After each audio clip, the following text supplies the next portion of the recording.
Great run. Well, thank you, Top Hatta. Permac17 sent us $40 and said, always love seeing Spyro speedruns at GDQ. These were my favorite games growing up, and it's awesome to see them played so well. Good luck, Dactyly. Thank you for the good luck. I think he got it. Slip Overi sent us $30 and said, my girlfriend and I had to donate during Spyro, one of the best games from childhood. Good luck to Dactyly and all the runners. Greetings from Finland. $10 to Announcer's Choice and $20 from Mirror Edge Catalyst Easter Egg.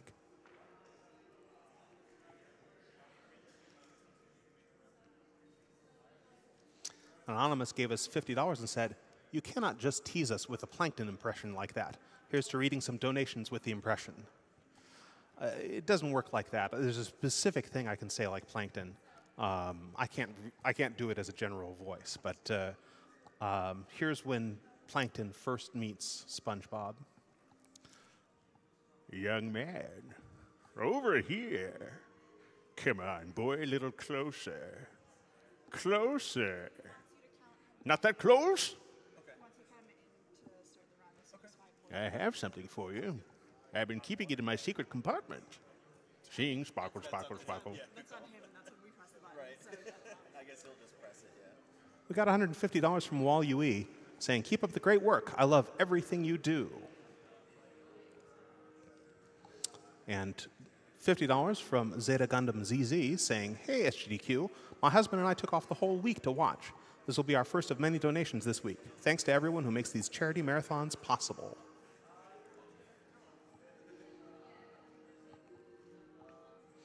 Greg32 gave us $10 saying, donating during Year of the Dragon. I bought the game at a KB Toys in Knoxville and spent the next 15 years obsessing over it.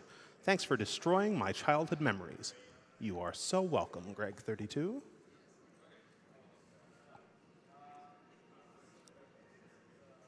We got $100 from Morindor saying, the Spyro games on PSX are great childhood memories, and I look forward every year to seeing some awesome runs with these games. You all have a great week of SGDQ. Thanks, Morindor. We will. Anonymous gave us $20 saying, Spyro is my childhood. So glad I could catch it. Also, kill the animals. Da Bomber sent us $20 saying, very excited to see this PlayStation Block live this year. Crash Bandicoot was amazing and can't wait to see Spyro get destroyed. Have fun and good luck to all from way down under in Australia. Donation is a Dactyly's choice. P.S. It's super cold in Australia at the moment. I hope you stick around for the Ape Escape run coming up next. That's also part of the PlayStation Block. Math the Geek sent us $30 saying, greetings from France. Love the event. Such an inspiring cause and so fun to watch. Best of luck to all the runners. Donation goes to saving Deckard Cain in Diablo 2. Hello, my friend. Stay a while and listen.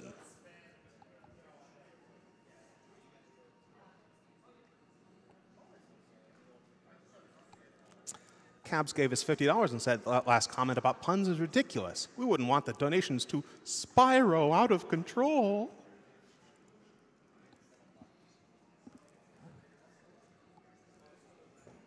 And with that, I'm going to throw to a Twitch ad. And from Twitch ad, we're going to come back, and your next announcer will take over. I've been DS Dad. I will see you all on stream on Wednesday for Orsa's Mega Man X6 run. Back here in 75 seconds.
So behind the mixing board here, guys. Let me know if the game's too loud and your headphones are too quiet.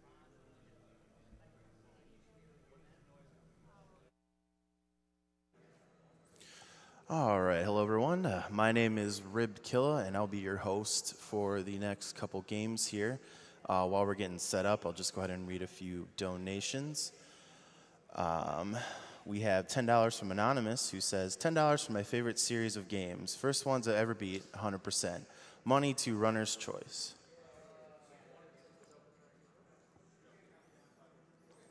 We have $50 from Philip, who says, good show for a great cause.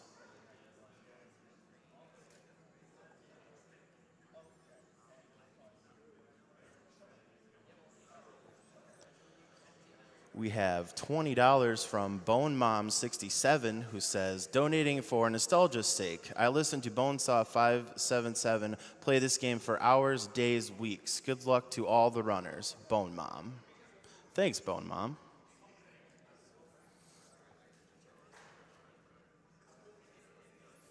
We have $30 from KJ78, who says, yesterday was my 15th birthday, and I knew immediately what I wanted to do with my money. And because I was attacked by a bird whilst making this donation, kill the animals. And happy birthday.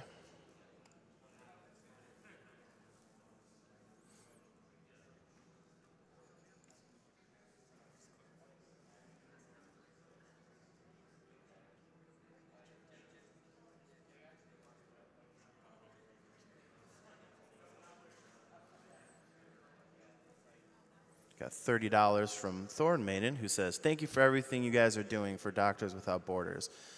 Games done quick is great to watch. Keep it up. Okay, host, when you're ready, you can send it over to them. All right.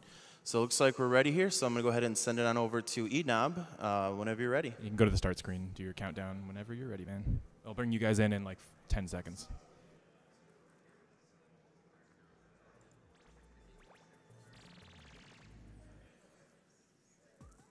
Okay, your mics are going live. Okay, am I allowed to do like a minute of practice on this level to calibrate my analog stick, or? Go for it. We're still in break screens. How can they hear me?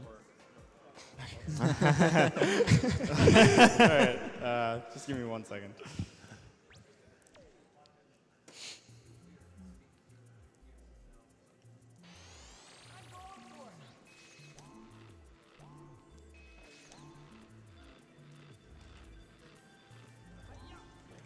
All right, we're fine.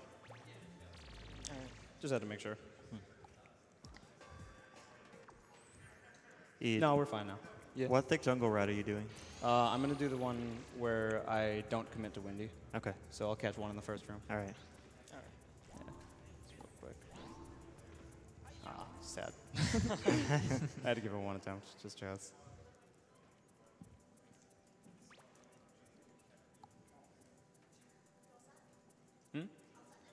Yeah, I think we're good. Oh, wait. Yep.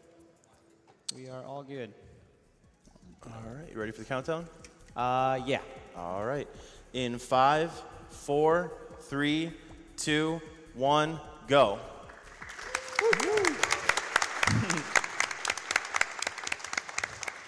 Welcome, everybody, to my favorite game of all time. So, quick thing about this game, this is a PlayStation 1 game from 1999. It was pretty popular in Japan. It's mainly a game about a 10-year-old boy traveling through time, catching monkeys with a magical net. So, it's pretty fun. Good concept, you know. But before we do anything, let's introduce the people on the couch. So if you guys want to introduce yourself. Sure, I'm Skateman222. I'm Orsa.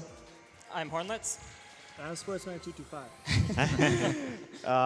Yeah, so to give a brief storyline of how this story goes in this game, Spectre is a monkey who was being raised in a theme park, and he got a hold of a super intelligence helmet that the professor was making, and that gave him the idea to also use the time machine that the professor was making and go back in time.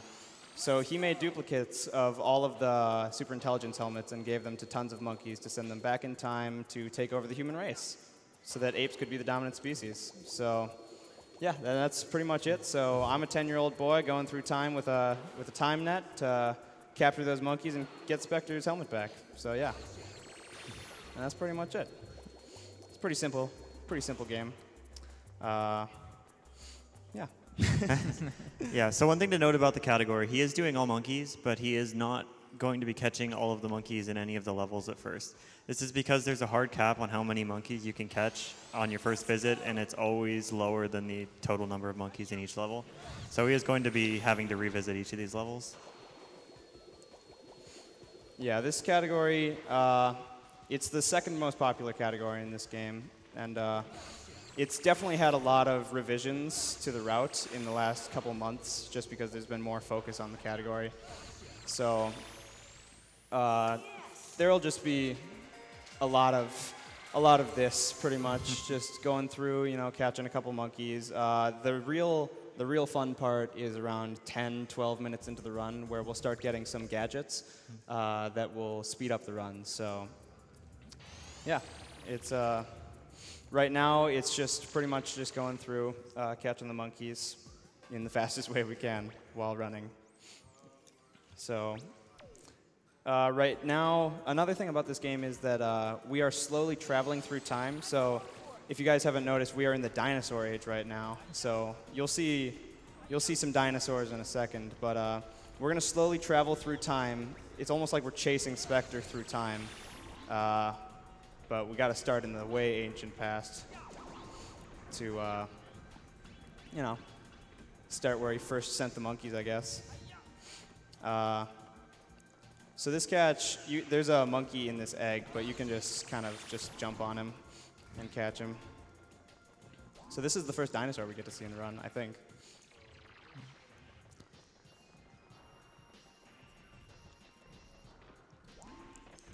Yeah, the routing of this category makes it really interesting. You'll notice Eid ran past a monkey and didn't catch it.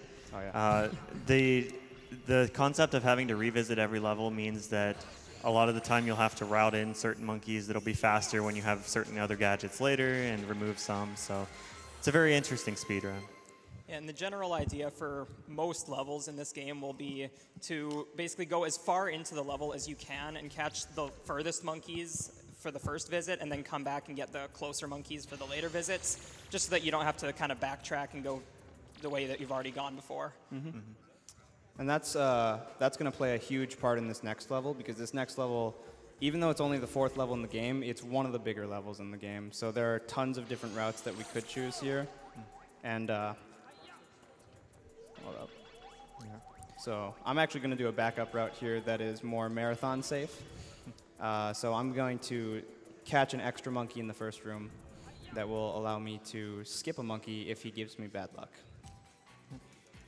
He'd also just picked up a new gadget called the Monkey Radar that shows you where the monkeys are, but obviously that's not going to be very useful in a speedrun. But before you get each gadget, you have to go through a training to teach you how to use it, and they're unskippable. So. And unfortunately with that training room, the location of the 3 monkeys is random, so you kind of just have to play it by ear, figure out which combination you have, and go through it as fast as you can. So I notice every time you're catching the monkeys, you're always switching to another item. Can you explain to the viewers what's going on there? Yeah, so after you catch a monkey and swing your net, there's a little animation that will play of Spike picking up the net. So I just switched to a different gadget to cancel that animation. It just saves, you know, half second each time you do it. Mm-hmm. So it saves a lot of time throughout the run, so we do it pretty much everywhere. Mm-hmm. Now, right there, he just caught a monkey that was down below by a UFO, actually. That's actually kind of a luck-based catch. It's a lot more consistent now, but it's still kind of random. If the guy notices you, he can go and jump into the UFO, and then you kind of just have to skip him because it takes way too long to get him out of the UFO. And that's kind of a really bad thing for this level. It makes the routing for this level a lot worse, because, yeah. Oh, this is fun.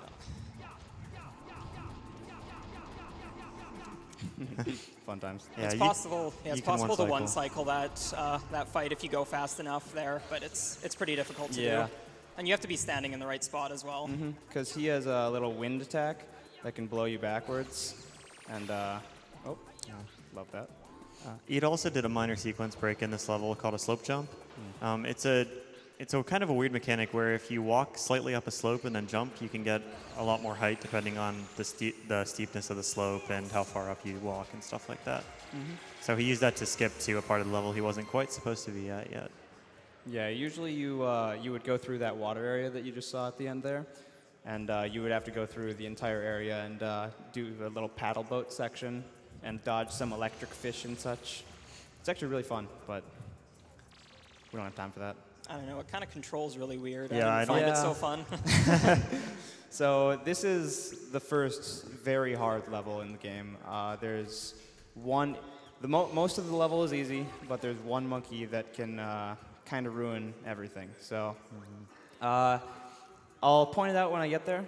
Pretty much he's going to shoot rockets at me, and he's got a button that can activate some wind that can push you back. So hopefully I can catch him without too much trouble.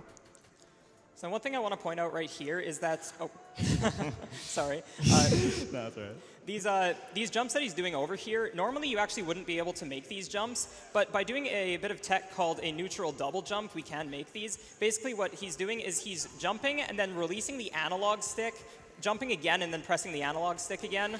Oh my gosh. So what happened there, I accidentally dropped the neutral, and so I just did a normal double jump. Yeah, so that basically shows what happens when you do a normal double jump. You lose all of your momentum. Yeah, these jumps are pretty difficult. Yeah. Yeah, the first monkey in this stage you might have seen also shows off sort of a new mechanic. Based on the color of the pants of the monkey, that influences their behavior. That first monkey had dark blue pants, which means he's extra vigilant, so you'd had to crawl up to him to make sure he doesn't get away. Yeah, if he sees you, it's really not fun. Yeah, you'll see Eednob a lot do movements with the D-pad to change the camera. That reduces lag in a lot of spots. There's some spots that are really heavy on lag, so just by shifting the camera, it saves quite a bit of time. Yeah, just even a couple of years ago, camera strats weren't nearly as obvious and prevalent throughout the run as they are now. We do a ton more. We pretty much are always doing something on the D-pad at this point. So this is the monkey that I'm really hoping goes well. Good luck. Yeah, Thanks, good luck, man. Hopefully he doesn't do the one pattern. Oh, he might do it. All right, we're fine. Nice. Sick. Thank you. Yeah, so with that monkey, there are a couple patterns he can do where he can just make a beeline straight for the button, and when that happens, it's pretty rare that you can catch him.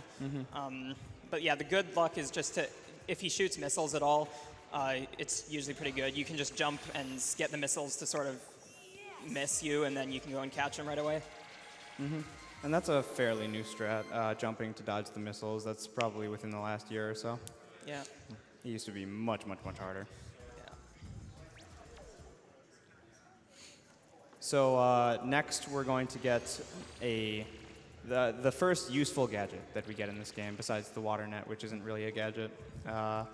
This is the slingshot.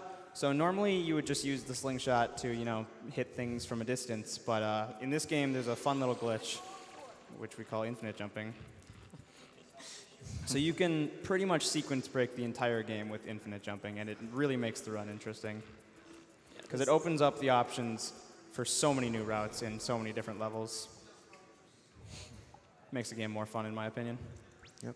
Basically what's happening with the infinite jump glitch is he's jumping and then flicking the analog stick back so that it doesn't fully go out into the shooting mode, but it activates but doesn't quite, and that sort of resets Spike's standing position, and so it lets you jump even though you're in midair, and you can just keep doing that as long as you want.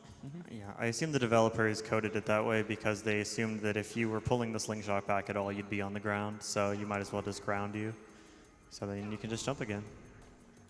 I'm pretty sure every Ape game has a glitch very similar to this one, actually. Yeah, all three of the main Ape games have an infinite jump or something. Right here, there's a pretty cool out of bounds. Oh, I couldn't see anything there. Oh, yeah.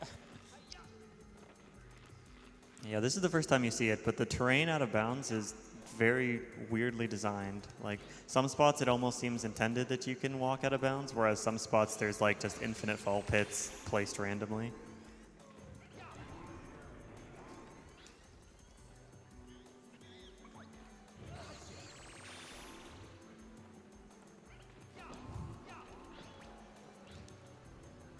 That bird also dropped an explosive pellet. The slingshot has 3 different types of ammo. The normal, which is you have infinite of, the explosive rounds, and then the homing rounds. The explosive and the homing are both going to be really useful later on, so we'd like to stockpile them as much as possible. Mm-hmm. And that bird's just like kind of in the way, so we like to get an extra one from him. The next time we'll get extra explosives is the 3rd to last level, I think? 2nd to last level? Second to last level. Yeah. So this monkey right here, you actually aren't supposed to be able to get until you have a gadget from way later in the game, like one of the last few levels. But because we have the infinite jump glitch, we can just go out of bounds and the ceiling isn't there, so we can just drop down and catch him. Mm-hmm. And the out of bounds, all the floors in that out of bounds area are super fun. There's like a bunch of like stepping stones and stuff just blocking your way. So, these. Orsa, you want to explain what these are? Yeah, so there's between the 6th and 7th, and I think like I don't know, when's the last one happen? After Hot Springs. Yeah. So much later on in the game, there's these races with Jake where you're just doing an obstacle course, basically. If you win, you get 5 Spectre coins, but we don't need any Spectre coins for anything, so they're totally optional. You can just pause and exit. You kidding? They unlocked the most fun mini games I've ever played. It's a speed run. Hello? So yeah, right here there's also an interesting out-of-bounds strat. You don't even need the infinite jump glitch to get that one. It's just a little bit of bad placement with the mailbox there. Yeah. It is pretty precise, though, that the double jump you need to get out. You need a good angle to come at the wall. Yeah. So now we have a new gadget, which is really what makes this game fun, in my opinion. This is the Super Hoot. So you're going to use this pretty much everywhere for the rest of the game. It just essentially doubles your movement speed. You just spin the analog stick and then you just go for it, you know? So this game is all about going for it, so. Yeah. The annoying part of the super hoop is that, like the neutral double jump idea, if you jump out of it, it resets your momentum so you don't carry the speed from the hoop. However, if you press the hoop button, which Eid has on X right now, and also the jump at the same time, you do what's called a boost jump, and that lets you maintain your momentum from the hoop through the jump.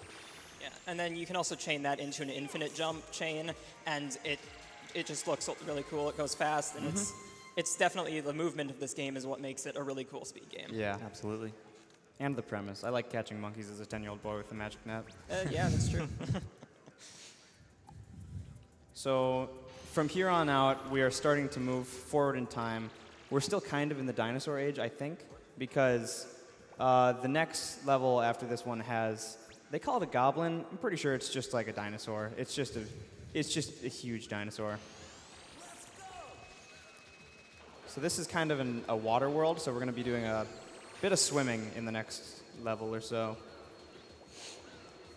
And there are sharks everywhere now. They don't like to actually eat us, they just like to threaten us.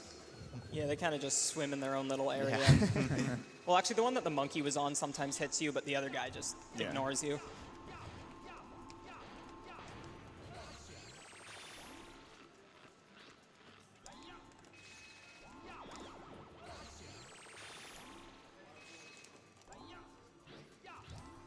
This monkey coming up right here is really volatile. He sometimes just wrecks you, and it's If you don't catch him right away, he just likes to destroy you. He has a machine gun, he has rockets, and he has bombs, and he just doesn't like people, I guess.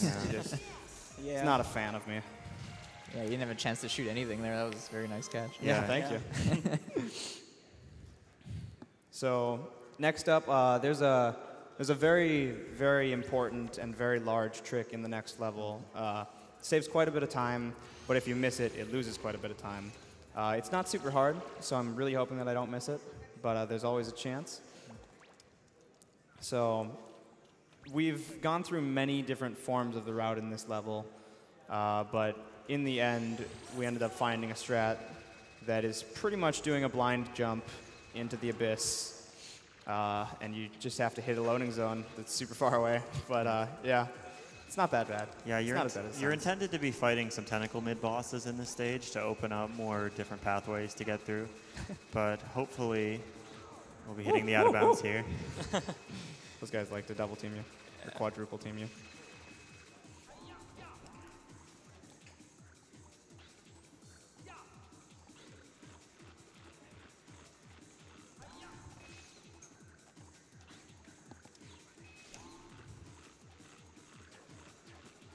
Nice. Oh my gosh, that was really close. Thank you. Whoa, that germ was coming for me. So these monkeys are kind of random in where they spawn. They can be on the right side or the left side or wherever they want, pretty much. So there's going to be a little mini boss coming up after I catch some monkeys over here, if I can. Oh boy. Ooh, this guy's mean. Oh boy.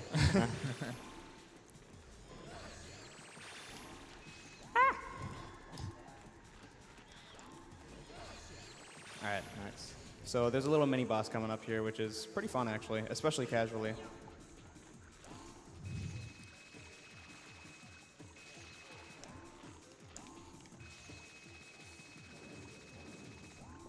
So he's just going to drop some tentacles, and I have to eliminate them, and then I think you're supposed to do this a couple times normally, but you can actually do enough damage to the boss in the first cycle where you can kill him on the first drop just by spinning. Yeah, this boss doesn't have nearly enough health. Yeah. It'd be better if he had like 10 or 12 health.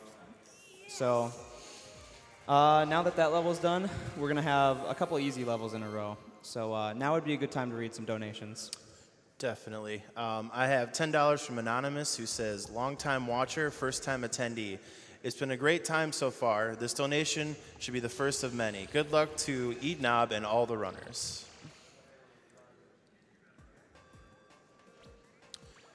We have $50 from Austin, who says, shout out to the loud hype man in the crowd. We love you.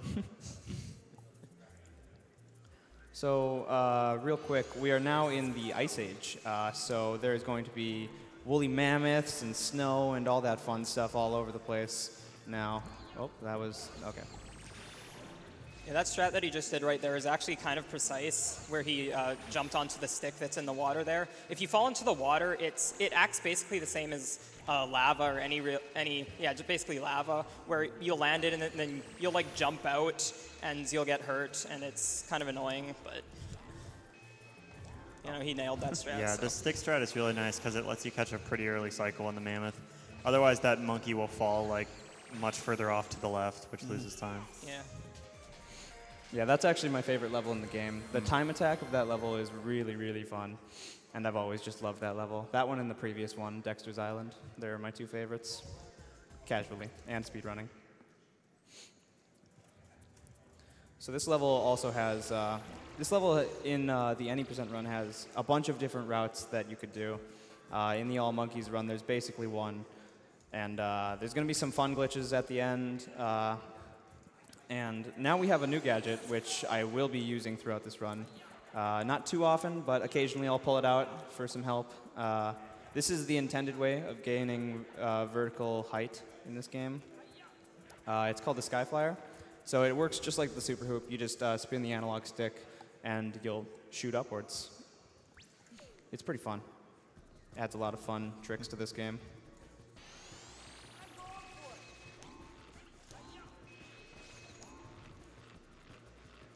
So Frosty Retreat, this level is very cycle-based, especially inside this cave here.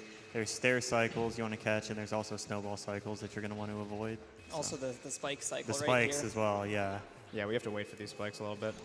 Yeah. Because they will smack you right in the face, and that's no fun. Conveniently, though, waiting for those spikes puts you on a really good cycle for everything, so. Yeah. Yeah.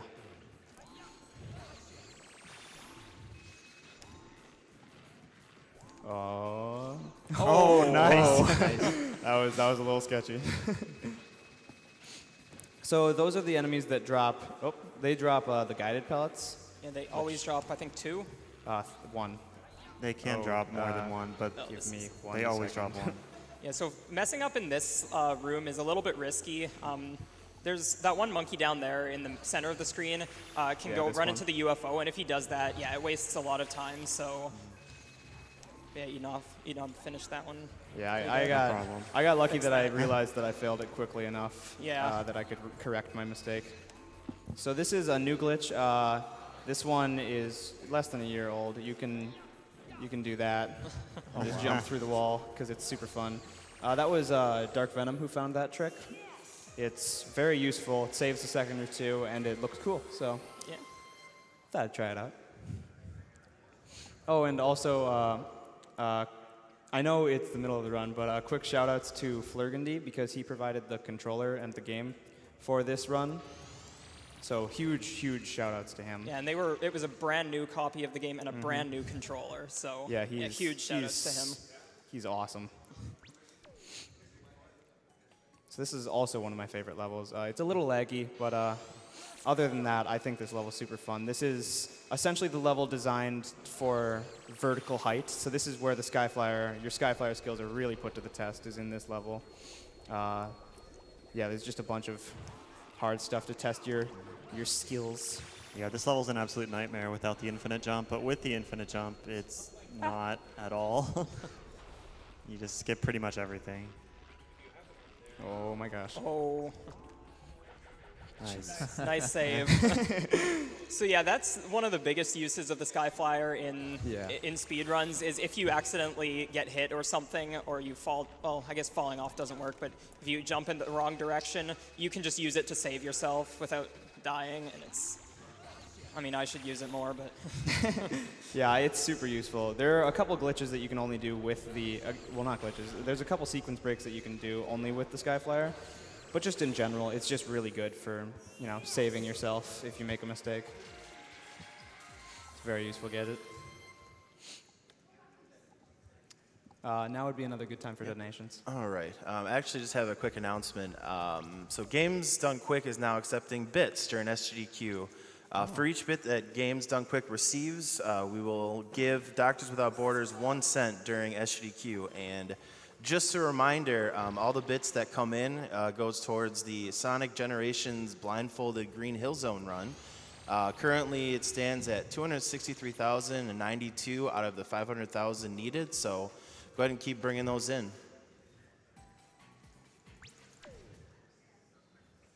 So right here we're entering, I believe it's the medieval era of the of the Shogun Japan time, sort of thing, yeah.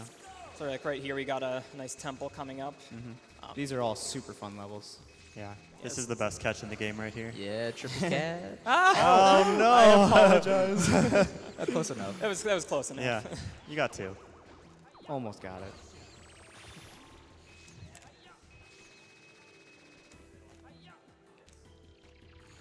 So down here, I don't know why there's lava down here, but underneath this temple in the middle of like Japan, there's just a little area down here with some lava and some huge statues. So it's actually very difficult, this area, casually. There's a huge platforming challenge down here with the Skyflyer that is super fun, but it's quite a challenge. In speedrunning, it's not as hard, though, because we can... you don't really skip anything in speedrunning, but since we have the boost jump, we can catch that monkey down there, and it's just a lot easier. So this next level is the next big luck section, kind of. We can lose around 10 seconds if we get bad luck. You can lose more if you play bad and get bad luck, but hopefully I don't do that. And we're going to skip some monkeys at the beginning here, too. There are 2 monkeys off to the right that we'll be going catching later. This level's super fun, though. Yeah. Especially for new players, this is considered to be one of the harder levels in the games. There's just a lot of sections of just infinite jumping over long pits. Yeah. This is the luck room. So hopefully I catch them all at the gong. I got 2. Maybe 1, 2. All right. And Yeah, then, the best- oh, where is he going? That's bad. that was pretty still much really perfect. good. Yeah. That's pretty good. It is possible to get a triple catch right at the gong, but that is pretty rare. I've only gotten it twice, I think, and Yeah, it's not common at all. yeah. It's a little bit more common now, but especially back in the day, it was a super rare thing. Yeah. Because now we go a little bit to the left there, which helps just a wee bit.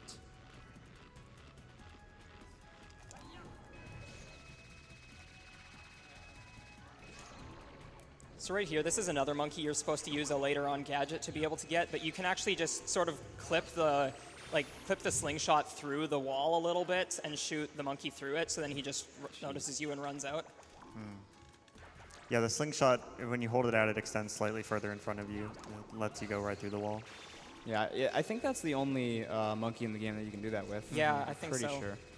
So something about that wall is thinner than the rest. And this room is really kind of annoying. The camera's going to shift right away here in like this really dumb direction. Yeah, it thinks you're supposed to be coming from a different side. Yeah. So that's another monkey that can hop in a UFO if you let him get away. Cool. Yeah, this catch is kind of fun. Whoop. Oh, you missed it. All right. Okay. That guy, if he gets away, I don't know how, he becomes Spider-Man for a second, and he will climb up the wall, actually. And then he goes to this area where he becomes an animal and just is impossible to catch, pretty much. Yeah.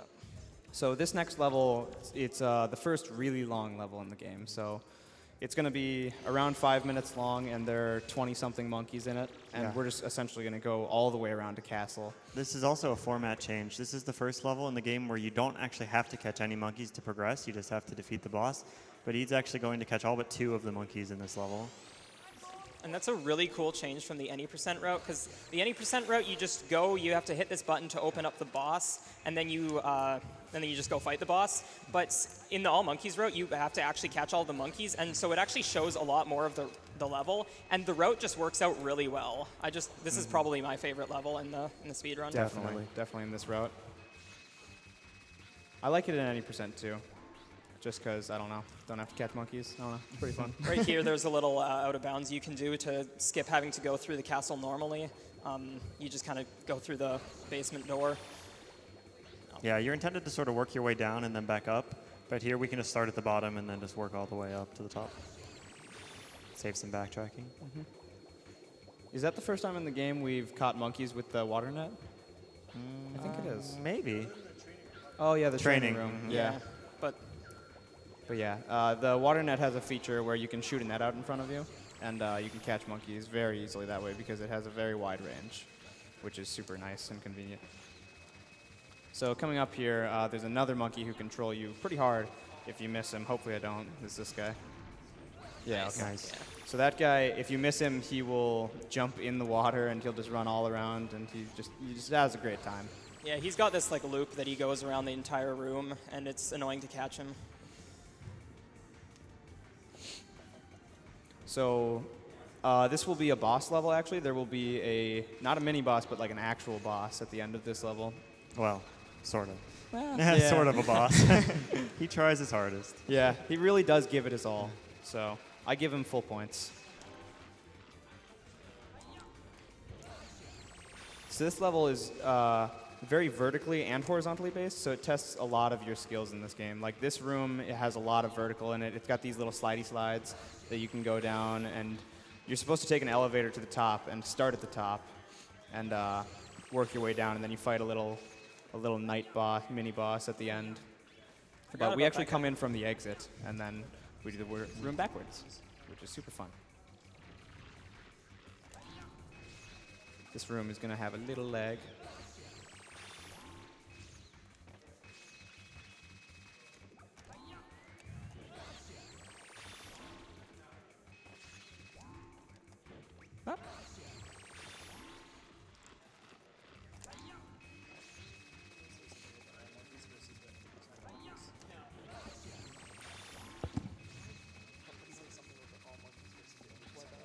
So now could be a good time for donations. Yeah.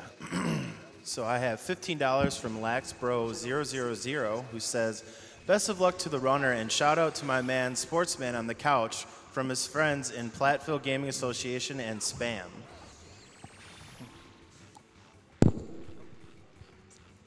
We have $50 from Keyrath who says, love this event and love the cause. Shout out to the Nerf squad. Save the frames, save the future. So this is the boss, this little gate right here. So that is Spectre, and Jake, who is actually your friend, who he's the one that wanted to race us earlier, who we left his race prematurely. I apologize to him, but we had to do it. You know, it had to be done. And this was an area where you thought you were going to catch him, but then they end up flying away and dropping down this guy instead.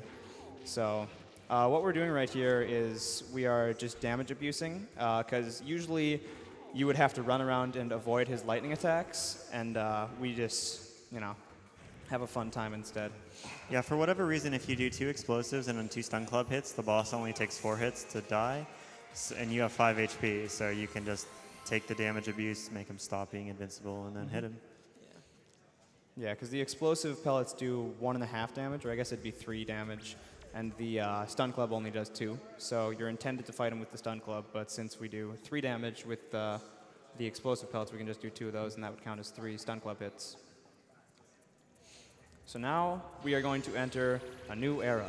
This is it's essentially modern day. It might be a little bit in the future, but it's essentially modern day. But yeah. Oh, it's called Futurama, so yeah, I'm assuming it's in the future. And this is where the game starts throwing some really hard levels at you. All of the monkeys in every level from now on are going to be not nice to me. So this is where the speedrun starts getting a bit more difficult. And then we'll get a little break on the revisits, since we will have to revisit every single level. Yeah. And then this is the RC car. It's not super useful, but it's going to be nice in a couple spots. You can control it with the right analog stick, and you can call it back to you if you need to. It also explodes, which is going to be handy on a couple boss fights later on. Mm-hmm. It's very good as a weapon. So this level we are going to do backwards, as we do with quite a few levels in this game, actually. This monkey is fun. So usually you would come out of this pipe up here that I'm going to jump into. There's a little pipe down here, and that would be where you end the level. But we're going to actually start here and do this entire sewer section backwards. Yeah, normally you would have to catch, I think it's 3 monkeys in the first room, and then they would open up the sewers from a different entrance, and then you'd have to go through all the way. But yeah, we can just skip that or go backwards through it.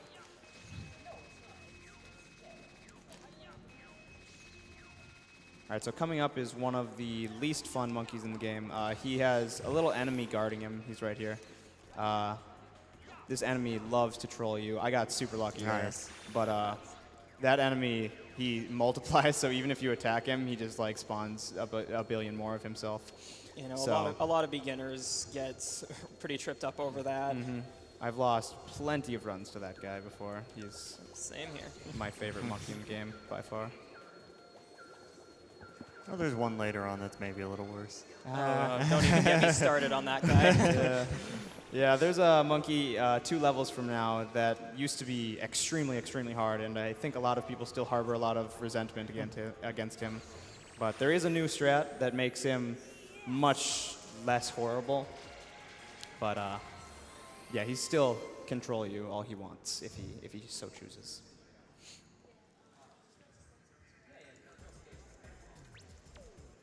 So this next level is going to have another section of fairly difficult monkeys and another mini-boss in it. This mini-boss is actually quite a bit more difficult than most of the other mini-bosses in this game, in my opinion at least. Even in the speedrun, it's not going to be easy, so... But there are a lot of backups if you do fail stuff, so...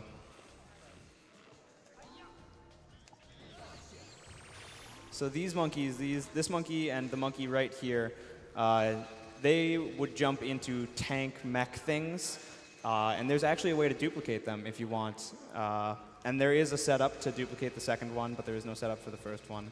So if you really want like an 105% file, you can duplicate that monkey all day. It's really precise. I think it's a frame perfect trick though, and it's... Oh. I may have missed something there. We won't talk about that though. Yeah, this guy likes ruining your day sometimes. Yeah, you can catch him through the gate if you go for that. It's really tough and really luck-based, though. Well, yeah, and if you shoot him with an explosive, it makes it a lot more consistent, but yeah.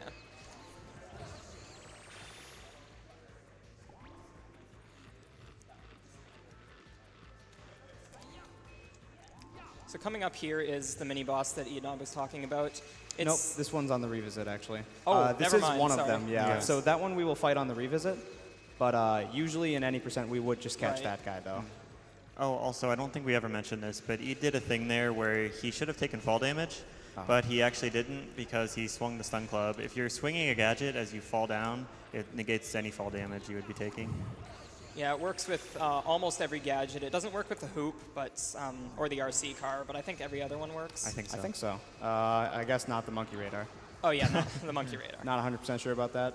Actually, Someone might yeah. have to confirm. Yeah. I've never touched I've that. never Yeah, tried. I've honestly never checked, but I'm fairly certain it wouldn't cancel fall damage.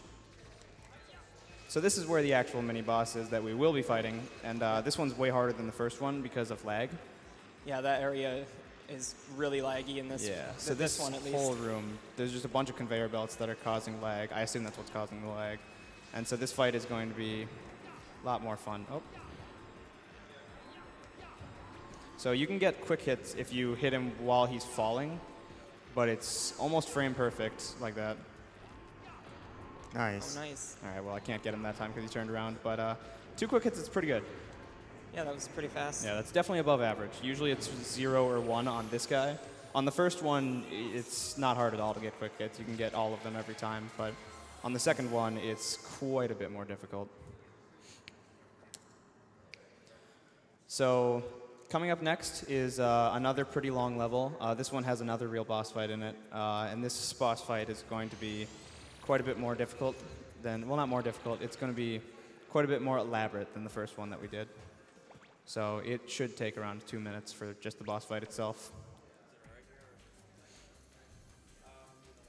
So, Horn, do you want to explain the basement catch? Oh, sure. So in the basement of TV Tower here, there's this monkey. He's kind of climbing on, around on this grate that's on the ceiling. Or rather, like, you can sort of walk on it because it's like a floor below. And you can actually, if you hit him with some sort of damage source and then switch to your net before, before you land on the ground, actually, I'll let you see it right here. Right there. So basically, whenever the monkey gets hit, there's one frame where he pops up into the ceiling to the next floor above, and you can use that one frame there to actually catch him. If you do a ground pound and switch to the net on the right frame. It used to be basically a frame perfect trick, but SSBM stuff, another runner of this game, a while ago did some testing and figured out that you could just use the RC car to basically make that frame happen later so that you have more time to switch to the net, and thus making it like a 3 or 4 frame trick. So it's a lot more consistent now. Yeah, it's definitely more consistent. It's still not beginner friendly, but it's definitely doable in runs now, while before I would argue that it was not doable. So those guys, the reason why I had to wait there is they're on 2-second explosion cycles, so even if you kill him super quickly, he might give you a bad cycle, depending on how fast you were, and you might have to wait. Oh, I forgot to jump. So this monkey sometimes doesn't exist. Okay, I got lucky there, but sometimes his hitbox doesn't exist until he sees you. So occasionally you'll have to wait for him. Yeah, there are a few monkeys in the game like that. Like the one that was on the throne in Crumbling Castle. You have to wait for him to jump down before he has a hitbox. Yeah. There's also another one in Crumbling Castle later on that'll be like that. And I think there's another one, the TV Tower one, in this level that we're in right now. There's a monkey outside that has that same thing happen. In the Magic Punch box, yeah. Yep. I don't know if it's every Magic Punch box or if it's... Well, there are only 3 in the game, so... Are there? Yeah. Yeah, there's one in Monkey Madness as well. Oh, yeah, you're right. So this boss is one of the major luck components of this run. So you can lose up to 30 seconds just from doing nothing. So that's one of 2 attacks that he can do. He can either do a red attack or a blue attack. And the red attack is faster by around 6.5 seconds.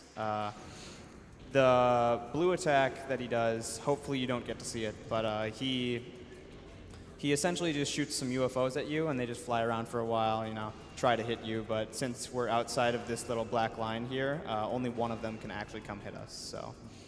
Yeah, the first one homes in on you, but then the other 3 just kind of bounce between that box, not knowing what to do.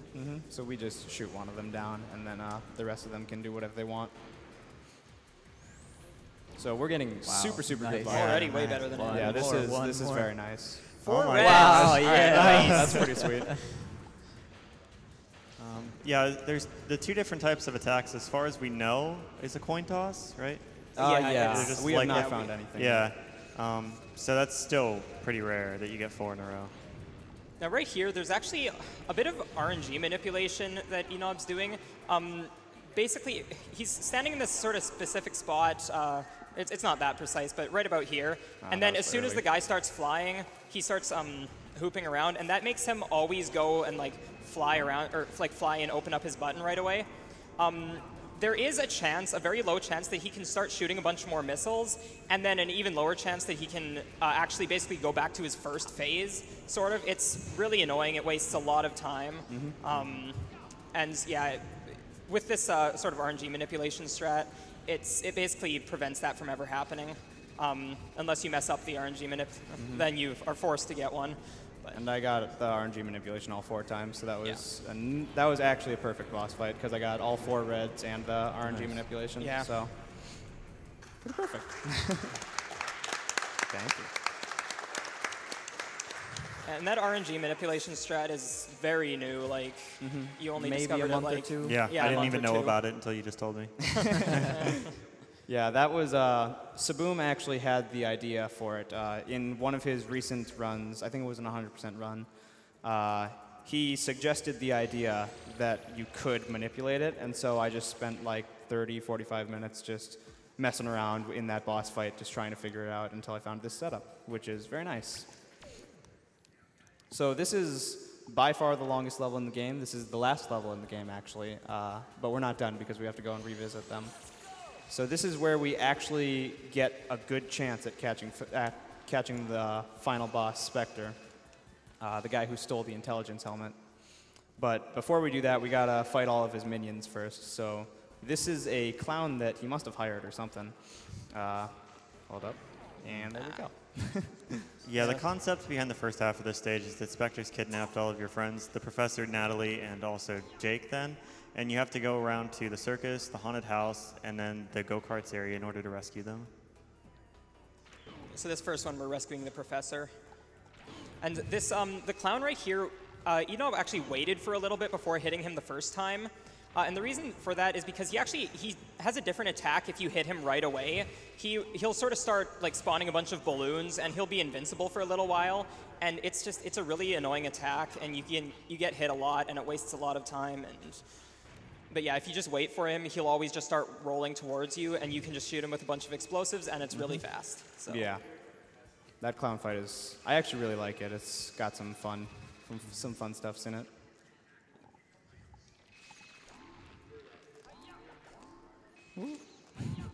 Almost fell there.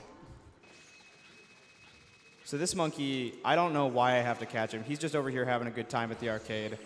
But it makes me feel bad, but I really do have to.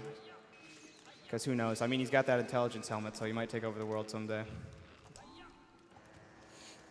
So this is the only auto-scroller in the game. It's going to last around 2 minutes. So now would be a good time for donations. All right, we have $50 from Nick Mizzle, who says, "Your dad and I are watching, and he couldn't be more proud. And your thumbs are epic. Happy birthday and good luck to you and all the runners." $10 from Anonymous, who says, "Ape Escape was one of my favorite childhood games. Best of luck to the runner. I really hope your thumbs are okay afterwards." Yeah, this game has a lot of thumb movement on the right side. We have $200 from Anonymous, who says, "Ape Escape introduced my family to the wonder of analog sticks." Yeah, quick thing about this game. This game was, its main advertising point was that it was the first game to require the use of both analog sticks. So that was a really big selling point for it back in the 90s. Yo, shout out to Chin Strats. Yeah. Yeah, this is, I guess, a tradition that Skateman started in his run back in 2013, where we have to obviously do the coaster with our chin, because who wouldn't? So I'm actually going to take a hit or two on purpose here. I'm going to pretend that one was on purpose. Because it's faster to death abuse for the haunted house, which is coming up in a second. Very spooky, I know. And so if I mess up, then I'll have the opportunity to death abuse, which is slightly faster. So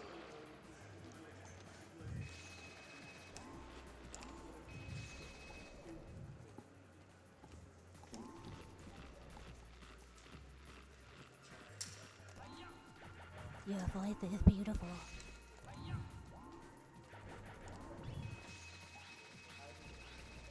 This monkey can give you some trouble sometimes. All right, yeah, he's fine. I was kidding about that. So one random thing, those doors, if you just saw it, Spike randomly like clipped through the door. Those doors, when they're moving, they aren't solid, so you can literally just walk right through them.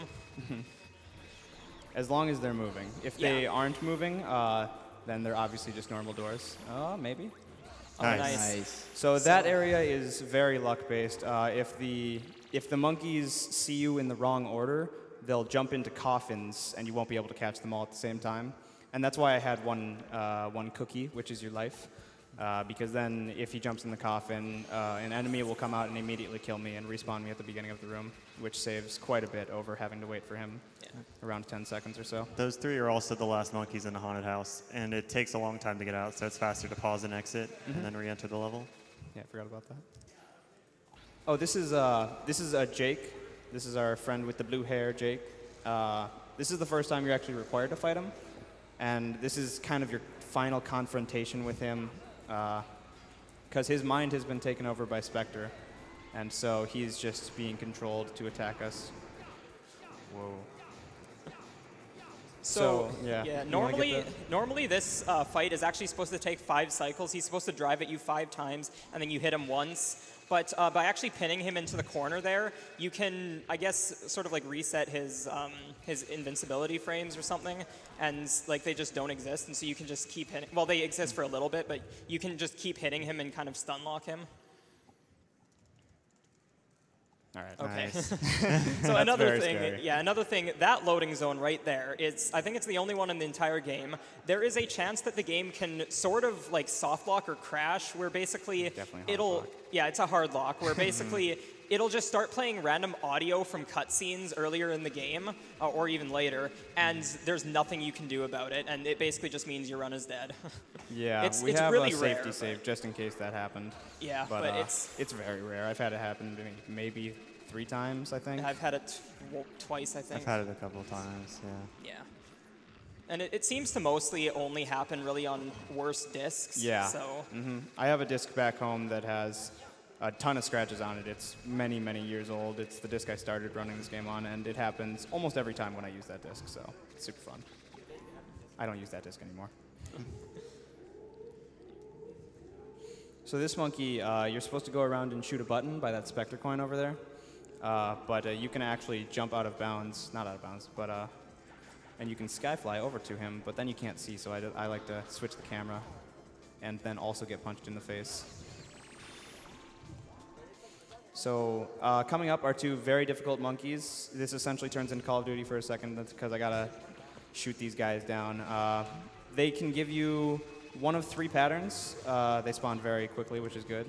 And hopefully they give me one where they just fly in circles. But so this guy gave me a good pattern. He also shot me, which is fun. But yeah. So, and then once they're out of the UFOs, they become beasts, and they just want to wreck your day.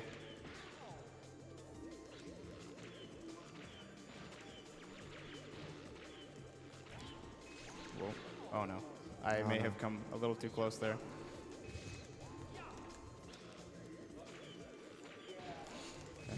Yeah, so one of the other patterns that you can get is really random. Like, he'll just start bouncing around in random directions. It makes it really hard to hit him. And the other really dumb thing about those UFO monkeys is sometimes their hitbox can actually desync from their model, and so you actually have to like aim at a different spot than when you're supposed to. And it's really annoying. So what I was trying to do there is get an early cycle with this car, which is kind of difficult, not super difficult, but it does save a couple seconds. And there is a very difficult trick you can do to not have to do that B-Man found. But for safety's sake, I don't go for that because I'm not very good at it. Yeah, basically what you would do for that strat is you would jump off of the moving platform underneath the wall and then use the Skyflyer up on the other side. But it's pretty precise, and you die if you fail, so. So does somebody want to explain what I just did there? Oh, yeah. Do you want to? Sure. All right. So basically, what you're supposed to do for the entirety of Monkey Madness is you have to go on this huge, long platforming section to hit this button at the very end. Like, it's way high up, and it's really, really hard, especially without IJs. But basically, when you hit that button, it raises this picture of Spectre that's in his castle, and behind it is the loading zone for the final boss. But if you go around onto the other side of it, the loading zone for it extends into the other room, but like so high up that you shouldn't be able to reach it. So by infinite jumping into it, we can just completely skip the entirety of the second half of Monkey Madness, basically. Yep. So this boss is the worst. This is the main reason why people get angry at this game.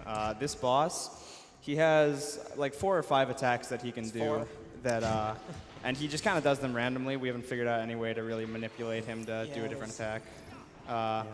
And there's one attack that he can do that we can attack him after, which you have not seen yet. That's right there here. It is. Yeah.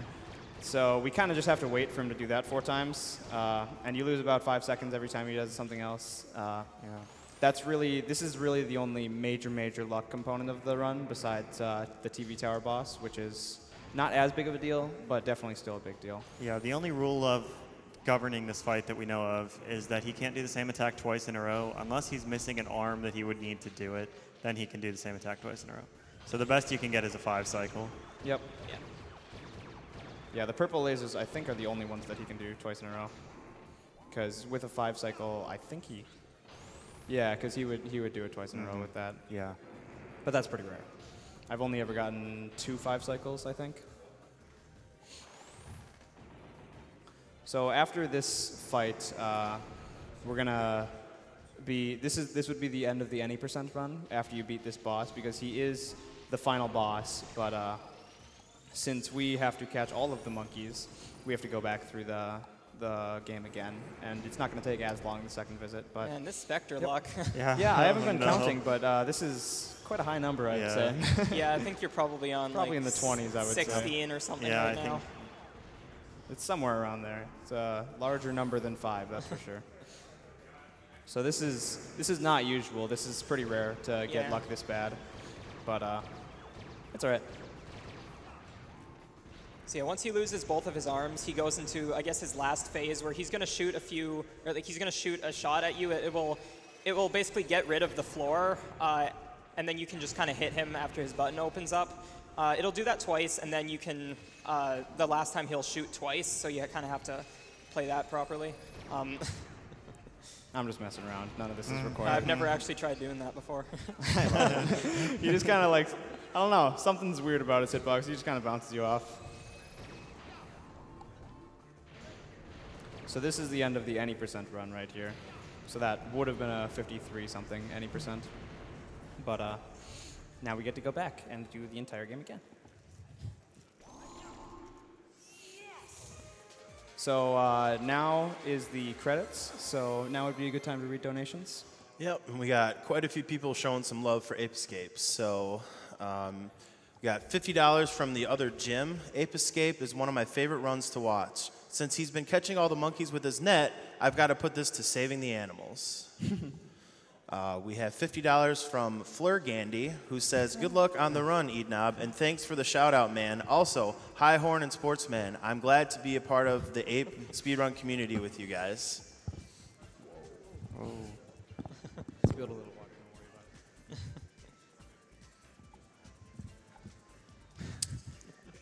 We have $25 from Zippy Meister, who says, the lineup of games this year is pretty bananas, but I'll stop monkeying around and give this towards the Mirror's Edge Easter egg. All right, we have $20 from Anonymous and Wish Me Luck here, who says,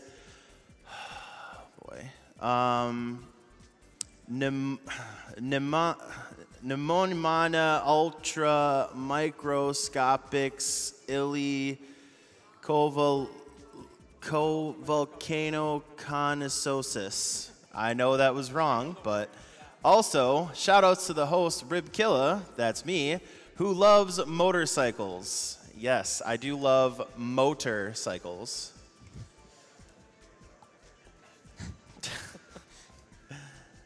All All right. We have $50 from Juan Chomp, who says, it's once again Ape Escape's time to shine. And as a monkey enthusiast, you know I have to get in on that action. Here's 50 towards the doggo ending of Silent Hill 2. We'll add $5 for each person on the couch who can pronounce the name Rystar correctly, because internet people have been saying it wrong for far too long. I hope I also didn't say it wrong. Rystar? I mean, that's how You just said it That's right. how I would say it. how I Yeah, would that's how I pronounce would say it too. So hopefully we got it right. Rystar, yeah. I mean, what else is there? Ristar? Yes, I was thinking Ristar too, but we'll find out, I guess. We have $10 from Anonymous, who says, thanks to everyone for this amazing week. GDQ is my favorite thing to put on while working on art. Good luck to all the runners. This is a bit of love for the Shovel Knight bonus run tomorrow.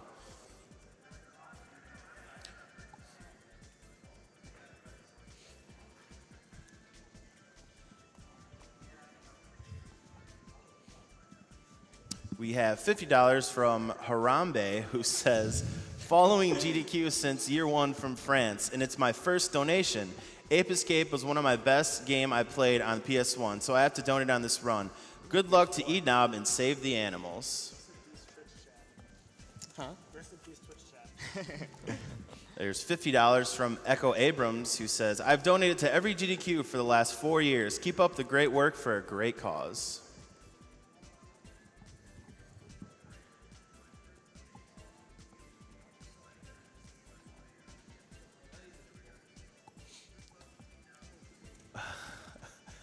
There's $20 from Teleperian206, and it's in a different language, so here we go.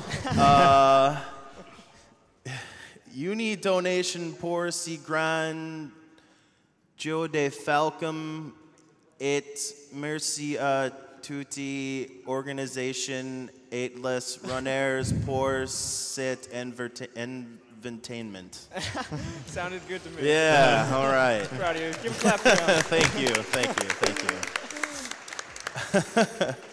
All right, so the credits are over now, and the first time that you re-enter a level after you've beaten the game, you get thrown into this training room right here. This is for the Magic Punch. This is the last gadget in the game that you get in the post-game.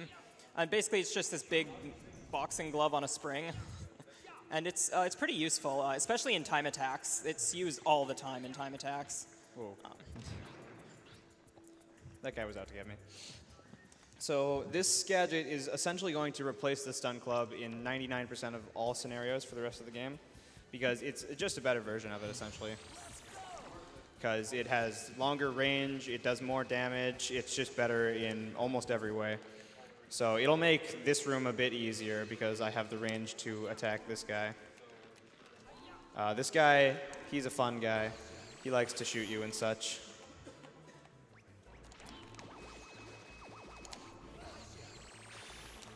All right, so I did miss the one cycle. You can catch all of these guys in one cycle, but it's a little bit precise because you just have to be able to be a sniper. That room is fairly difficult in most situations, just because all of those monkeys are very, very aggressive. I think the highest ranked monkey in the game, which monkeys actually do have ranks that you can look up. Oh yeah, I forgot about The that. highest ranked monkey in the game, I'm fairly certain, is one of the ones in that room. And all of the others are almost equally highly ranked. So we're going to use the Magic Punch for the first time in a required location here. Because there are these boxes littered throughout the game. I think Horn said there were 3 of them. There are 3. That you can only open by punching them with the Magic Punch. And like most monkeys, this monkey doesn't exist for a second, so I just shoot. I just hit that guy for a second, just to waste time. And sometimes he drops pellets. So right here, this is the area that you would normally go to when doing the game casually, instead of going and doing the infinite jump to the boss loading zone. So yeah, we'll get to see that area. It's faster to do it later so that we don't have to backtrack through the entire level again, just to get back to the boss. Mm-hmm. So this is, coming up here is a monkey that used to be called Devil Monkey because he was so hard. I've been trying to tell people that he's not hard. He's hard, okay? I don't know. It's hard to convince people. So I'll try to display that he's not hard here, but no promises.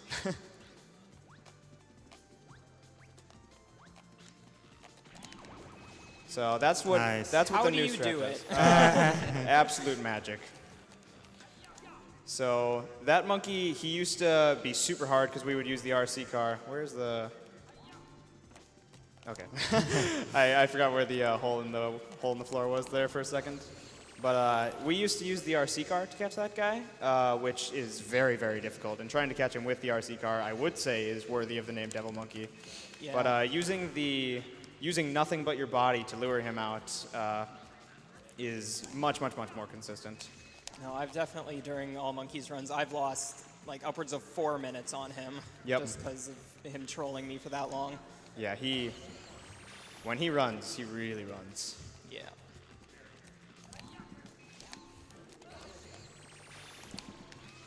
So this area of the game is actually one of the most fun areas in my Oh my opinion. gosh, yes. Especially when doing it glitchless. It's really difficult, but it's super satisfying to pull it off, and it's just this huge platforming section, but it's so fun.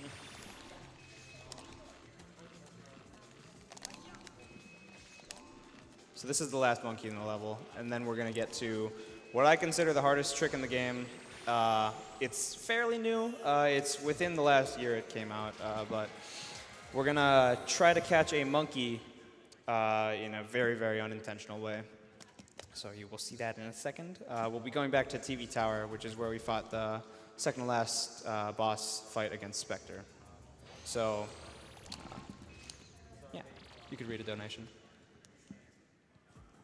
All right, we have $10 from Amor, who says, grew up playing Ape Escape. Even enjoyed Ape Escape 3. I love seeing it broken with the slingshot jump. Keep up the good work, everyone. Okay, so this is another one of those monkeys that doesn't exist for a second. As you can see, I swung the net and it did not catch him because his hitbox just doesn't exist for a second there. He doesn't really do anything though, so it's not a big deal for him.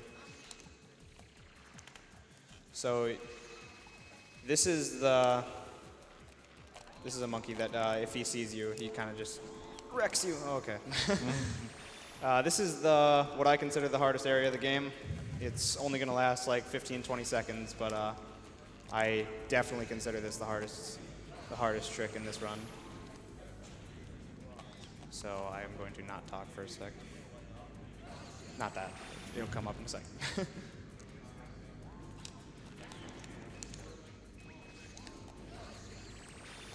All right, it's this catch right here.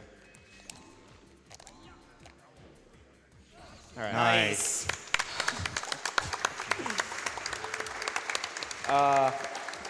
So what I did there, that's a new setup, kind of. So that monkey, you're supposed to ride that elevator that I rode to catch the first two monkeys in that area all the way down to get him, which actually doesn't take super, super long, probably takes like 10, 15 seconds. But what we do is we jump behind the elevator and we catch him from behind. And that doesn't sound too hard, but the reason why it's hard is because there's fans that are blowing you, but their hitbox doesn't exist behind the elevator. So you can actually jump behind the wind hitbox there and catch the monkey just like that. And it's very fun. Definitely lost runs to that before. Yeah, so explosive pellets are going to be nice in these couple revisits because there's a couple monkeys that will jump in vehicles like large tanks or UFOs whenever they see you. And some of them are dangerous to approach without it, but if you stun them with an explosive first, it makes them completely free to catch. So now is the mini-boss that I was talking about earlier. Mm-hmm. So this guy, he's actually a lot harder to fight with the magic punch than he is with the stun club, because getting quick hits on him with the magic punch is very difficult. You got to be very quick because you can't actually move. Getting one quick hit with the magic punch is actually very good because usually I get 0, but that's okay. And also the thing about the magic punch is that he actually only takes 4 hits to die with the magic punch rather than the usual, I think, 5. So it definitely saves time to use the magic punch there. Woo! I got kind of caught on his hitbox there for a second.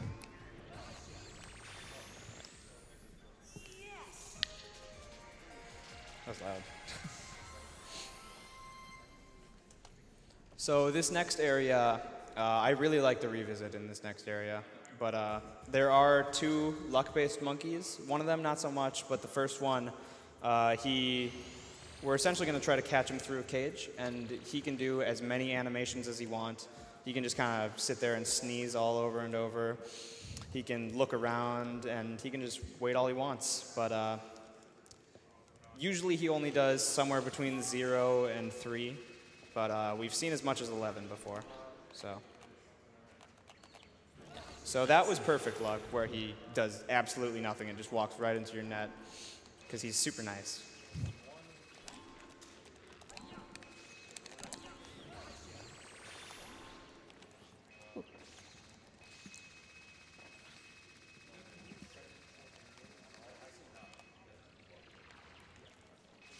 So the next monkey that is basically luck-based is not this guy. This guy is just mean. Is coming up here. It's a monkey we are required to use the RC car for, as far as I know. I've never found any way to catch him without using the RC car. You can avoid it. That's not what I intended to do. So essentially, he can run around in circles if he wants. If he's nice, he'll do that. I got it real quick. So that was pretty good luck there. That's just him running straight out. But if he wants to, he can just run in circles for 20 seconds or so. I don't even know. Something like that. So coming up now, we're going to have a couple of really, really short revisits, like 10 seconds each. So if you want, now would be a good time for donations. Sure. Have $25 from Perry Dodo, who says, always excited about GDQ. Please keep doing what you do for these great causes. Especially in uncertain times, kindness needs to be shared. Greetings to my dingus husband and to my horse friends who are watching me. We have $150 from Anonymous. Thank you, Anonymous. $15 from Million Sandwiches 72, who says, for my good pal Cassie, did you know Ape Escape 2 was actually a different game in Japan named Saru Saru Panic? $10 from Shane, who says, just want to say a big thanks to all the gamers there. Such a good cause, and me and my fiance are loving it. Oh, yeah, kill the animals.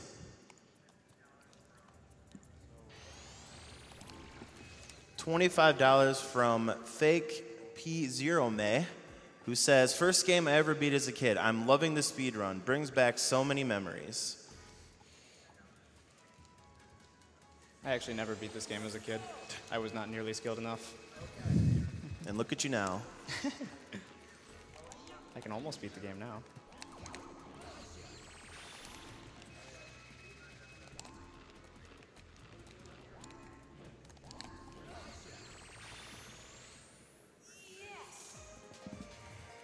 So coming up next, we're going to revisit Sushi Temple again, and there are a couple monkeys in this level that are super, super fun. I do love this revisit. There's some very interesting movement in it. We're essentially going to go around in a triangle and catch some monkeys in some fun ways. And this is we're going to revisit the area we would go to for any percent, and we're going to catch all of them, because you got to catch them all.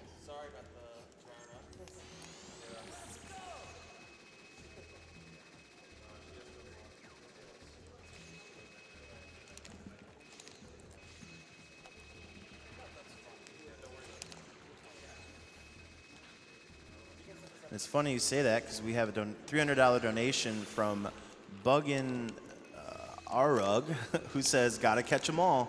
These two monkeys in the red UFOs gave me heck as a kid. Obviously, we gotta catch them all. Whoa, that monkey. I don't know what happened to his texture there. That was weird. Just half of him didn't exist for some reason. No big deal. Oh, that guy kind of did it too. Something's up with the rafters.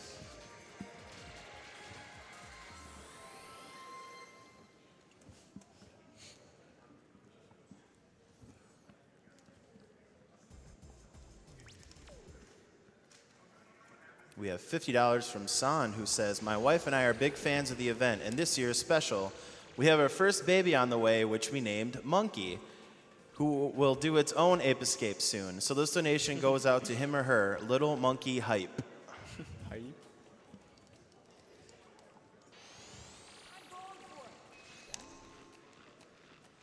Whoa. Oh, no, Oh, no. no. I love it when he does that. Whoa. Skyflyer didn't activate for a second there. So that guy, he does have random positioning, but it's essentially we can just do that if he gives us bad positioning. But that is not at all what he usually does. So this area of the game is actually a really annoying part. You have to, normally you're supposed to, what is it? You have to like hit a bunch of. I think aren't there polar bears? Polar They're like bears. polar Yeah. bears that you have to Yeah. do something. Like you have to sort of like lure them into a position and then hit them, and it's with ice physics, so Yeah. that they like go and break down the walls and And whatnot. ice physics in this game are like really hardcore ice physics. Yeah. Like you just slide all over the place. So it's really nice that we have those out of bounds there to just get through it quickly. Makes it so much easier. If you have the magic punch, you can break down the walls with the magic punch, but you're not intended to have the magic punch there, I don't think, yet. So usually you would have to just smack the polar bears and slide them into the cage, which is fairly difficult. So there's another double catch here, if I am good. There's these two monkeys in the igloo, which you could see there for a second. Hopefully I can catch them in one sweep. It's not too hard, but it's pretty fun.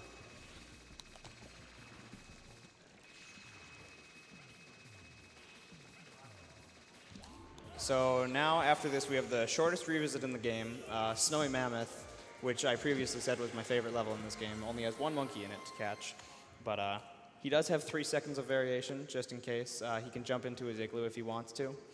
It's actually, that's what he usually does, and it's very rare for him not to jump into his igloo.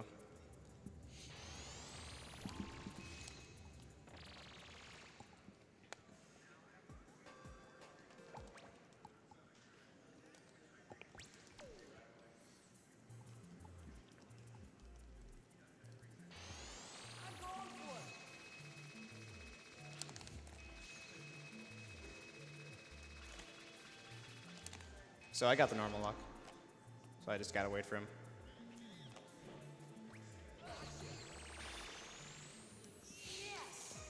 So next up is, I don't want to say it's luck-based because technically it's not luck-based because you can manipulate it and it's just very hard. It's hard enough where I would say it's borderline luck. But this is Dexter's Island coming up next, and there is another monkey that we have to use the RC car to catch that is very, very difficult. So I'm hoping that I get perfect luck / not luck. But if I don't, I'll have to just like stand there for a couple seconds and wait for him to run out. This part right here, by this boat here, is also, I think, probably the laggiest part of the game. Whoa. Oh no! I accidentally switched gadgets. So this monkey just likes to run around. You can just kind of wait for him to come around. Sometimes. Sometimes, yeah. Maybe. Alright. Yeah, this area is laggy. That's why I dropped an infinite jump at the beginning there, which is why I fell in the water. Usually I would have just infinite jumped on top of him and just jumped and caught him, but I failed an infinite jump, so I just fell in the water.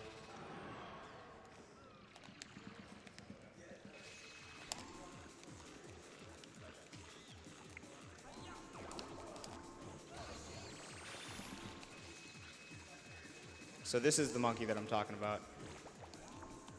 So this monkey, you're required to use the RC car, and there is a setup, which I'm doing right now, but it is definitely not 100% consistent. I'd say it's around 50-50.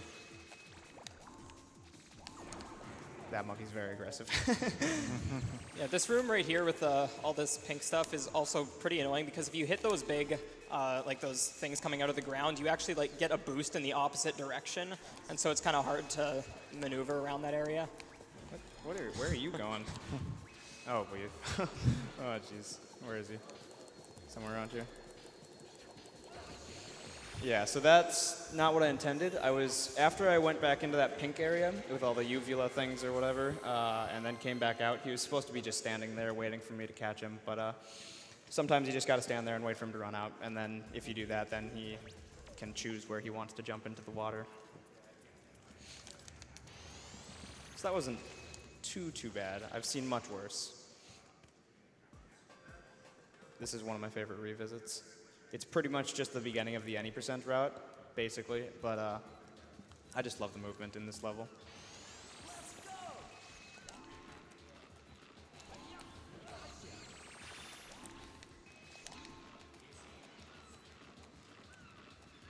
I'm not saying it's hard or anything. It's very short and sweet, but I'm a fan.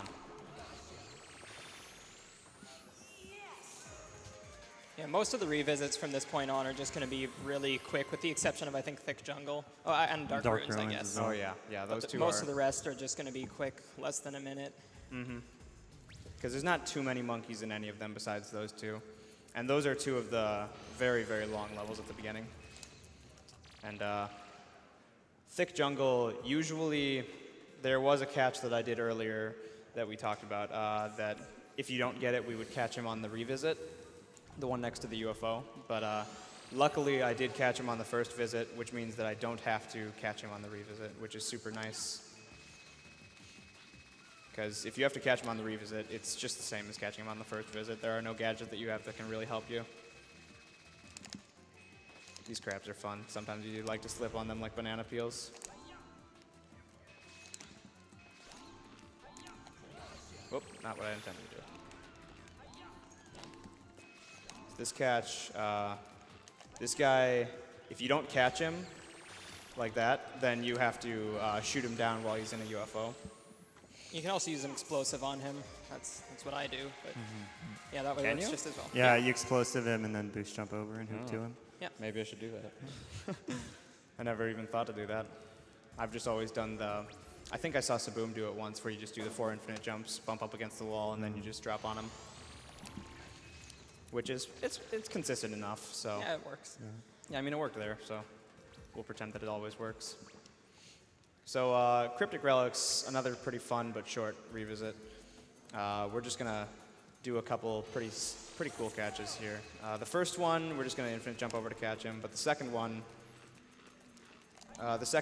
is called the Eel Catch, and even in All Monkeys, we do have to do it, but we're essentially gonna do a blind drop down and just catch him through the wall. So I may have messed up. Fortunately, on the revisit here, you do have the magic punch, so you can just get right into here. Yeah. In any %, it's a lot more of a time waste. Because you can't go back and catch him. That purple guy was about to attack me.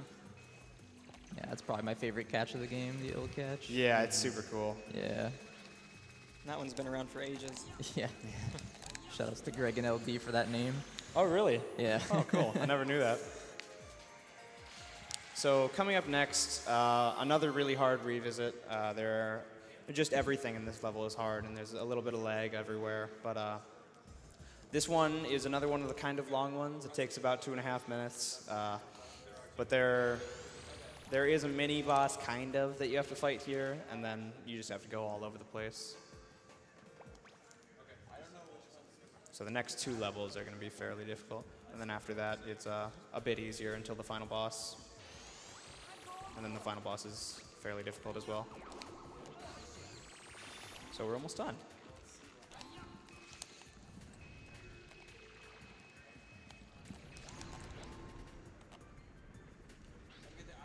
Gotta wait on the elevator. I wish there was elevator music, but I don't know. This is kind of like elevator music. Close enough. It's pretty good. I wouldn't say it's not elevator music. That monkey that he just caught right there, if he moves out of the way, it's kind of annoying to catch him. He jumps across, and he's one of the fast monkeys, I think. So yeah, and I think he is almost the same speed as you are with the super hoop. So catching him is very difficult. Yeah. And if he gets away, it makes a monkey that we catch later harder too. Yeah.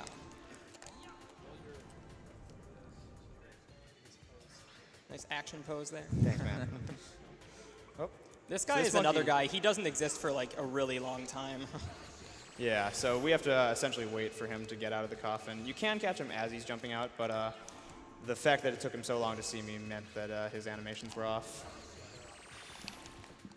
Nah, I tried to start my hoop before I fell off the edge there. That is an intentional death abuse, so that we spawn back up here and don't have to climb back through.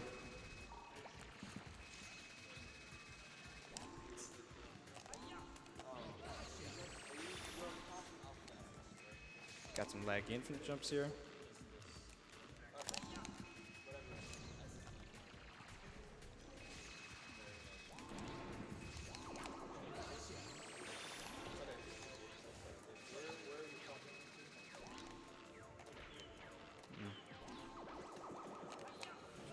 Nice. Nice.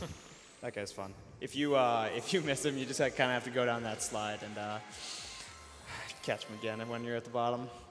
It's very fun for Spike, I bet, because he gets to go down a little slip and slide, but I'd rather not. Not really in the mood right now.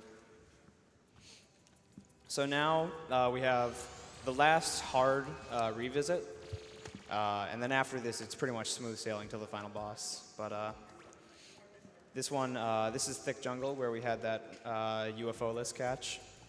So we're going to have to go all over this level. We're going to have to enter almost every room, all of them besides one. Yeah, all of them besides one.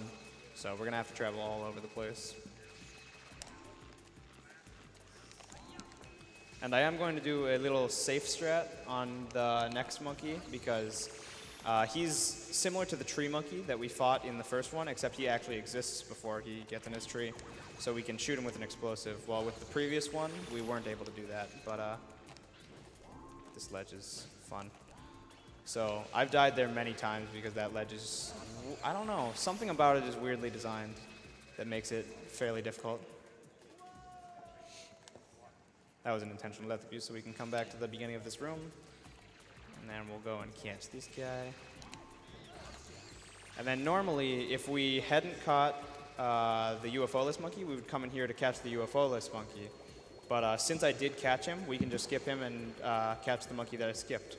Because if you do catch him, you just skip a different monkey, which is this one right here.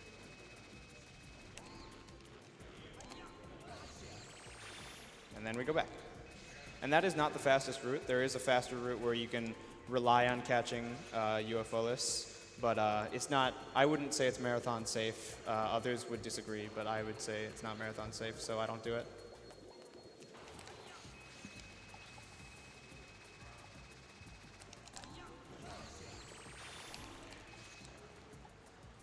So this is the room I was talking about with the boat and the electric fish earlier. We're not going to take the boat because we don't really need to. We don't need to go that far with it. But the boat and the electric fish you will get to see, I think. So there's the boat, and there's the electric fish. He shocks the entire water around you, so he's actually fairly dangerous. And that's the last hard level. So now we just got 3 easy levels in a row. So now would be a good time for donations, actually. Sure. $20 from Ahmeds, who says, Ape Escape and Mega Man Legends were my childhood games. Unforgettable gems. Stay awesome, all you gosh dang fast joggers. Oh, and $20 goes to the secret doggo ending in Silent Hill 2 because he doesn't love doggos in video games. $20 from Anonymous, who says, it's nice to see Marathon Infinity in the list. Hopefully more old Mac-only games will eventually be added. $50 from Mephi, who says, I watch SGDQ clips every night before I go to bed. Games getting destroyed with precision is way better than ASMR. Now let's get that Togi ending. Hopefully that ASMR was good for you as well. $20 from Anonymous, who says, haven't been able to watch the streams due to other commitments, but I wanted to donate anyway, putting it all towards Nissan Dorma after Ratchet and Clank. Let your inner Pavarotti shine.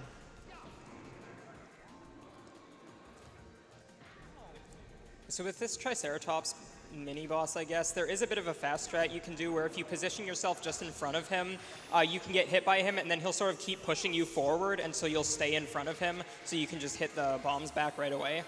But it's a little bit precise. I did miss it on the second hit there, but getting 2 out of 3 is pretty good. So, And that's the only hard thing left, besides the final boss, which is one of the harder things in this game. Time for a quick donation? Yeah? Yeah. Cool. All right. $25 from Juan Chomp, who says, annoyingly missed my message being read because I was AFK for dinner, but I'm going to assume that everyone on the couch gave Rystar the correct pronunciation, which is Ristar, not Rystar, so we were wrong. Wow. And donate the full 25, I promise. Well, thanks anyways. That is what everyone said, right? Glares intensely like a peepo monkey with green pants. Thanks, dude. Well, that's sad. I thought we were right. Yeah, that's. I've always thought it was that way. Yeah, me too. Well, now we know. Now We're we smarter know. because of it. And knowing's half the battle.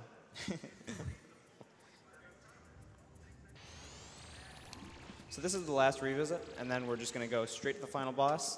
This one possibly even shorter than Snowy Mammoth. It definitely is. definitely It is, snowy. definitely. Yeah. We have So one monkey to catch, and he's just right, Yeah, he's- basically in front of us to the 'cause right. this is the first level, so it's obviously going to be pretty small.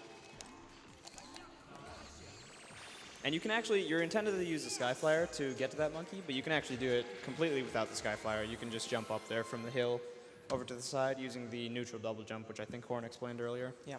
Yeah. So we've caught all the monkeys in the game besides the important one, which is Spectre. So we're going to go give it our all, try our best to catch him, and then we're all done. So timing's not quite yet, but it'll be coming up in around 2 minutes. It's after I catch Spectre, so I'll have to hit him a couple times, and then after that, I'll just give you a countdown, and then say when.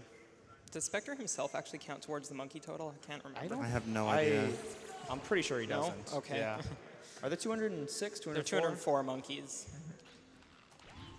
I guess there's 204 monkeys in the game, but he would make 205 if you counted them. Okay, so that's not what I wanted. So you can hit him early here, but you actually don't want to hit him early the first 2 times, and then the 3rd time you want to hit him early there because it'll save 10, 15 seconds. So this time I don't want to hit him early, but if I can, I will, obviously. All right. So as long as he lets me hit him early on the next cycle, then it was very good luck because the last cycle is the one that matters the most because then if we can hit him early, that means he's not going to do that blue orb explodey thingy attack. So let's hope he does it. All right, Of so course. that's the worst luck you can get. It loses around 15 seconds. Not a huge deal. I may have taken a hit there. Don't worry about it. And we have to wait to hit him there. I didn't wait long enough. So here, I'm going to try to stun lock him by not allowing him to move. It's not too hard, but and then I have to avoid these pink balls that turn into green balls, or I can just get hit. That's fine too.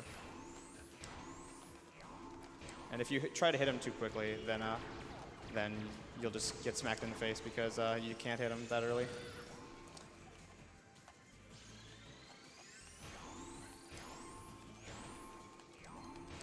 So the 4th hit is the one that takes the longest. All right, I'm doing well on health. It is actually definitely possible to die on this boss. Is this the last hit, or? Yes, I believe so. Get ready on. And, oh, nope, not the last hit. Never mind. one more. One more. Disregard what I Okay. said. All right. So yeah, get ready on time. All right, so this is the last hit. Time. Time.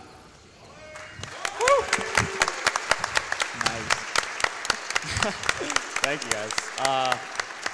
So that was world record, by the way. But the previous world record was 128.45, and that was set last week or something like that. But yeah, that was a really good run. I had a great time. If you guys want to give some quick shout-outs, go for it. Anybody? Oh, I mean, again, a big shout out to Flurgandy for providing the definitely. the Biggest controller shout-outs and to Flurgandy. and the actual game. Yep. And thank you to everybody who helped with this run. There were tons of people throughout the years of this game who have contributed to the route, and I'm just so glad that all of them helped make this game what it is today. So, yeah.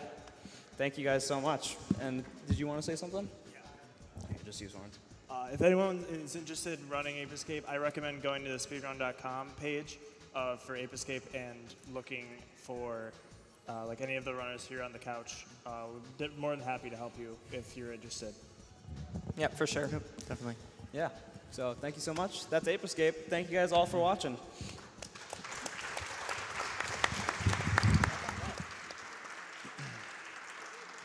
All right. Thanks, Eednob, for that amazing Ape Escape run. I guess that was world record, so congratulations.